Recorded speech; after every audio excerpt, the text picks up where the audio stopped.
ګرانو کتونکو السلام علیکم.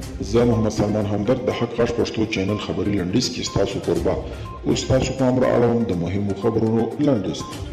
عبدالرشید دوستم ترکیه کې د افغان محصلینو په یوه ناسته کې ویلي چې نوموړي د نورو رهبرانو په څیر له امریکا او اروپا نه دي راغلي. په سختو ورځو کې به د خپلو خلکو ترڅنګ درېږي که د استانبول ناسته نتیجه ورنه کړي او جګړه بیا شدت پیدا کړي، خپله به د جګړې ډګر ته ووځي. د بشري حقوقو خپلواک کمیسیون یو ځل بیا په هېواد کې ملکي مرګ ژوبله د جدي اندېښنې وړ بللې ده. د بشري حقوقو خپلواک کمیسیون په یوه اعلامیه کې ویلي چې په وروستیو کې د افغان ځواکونو او طالبانو ترمنځ نښتو او هدفي بریدونو کې ملکي مرګ ژوبله لوړه شوې ده او دا مسأله د جدي اندېښنې وړ ده.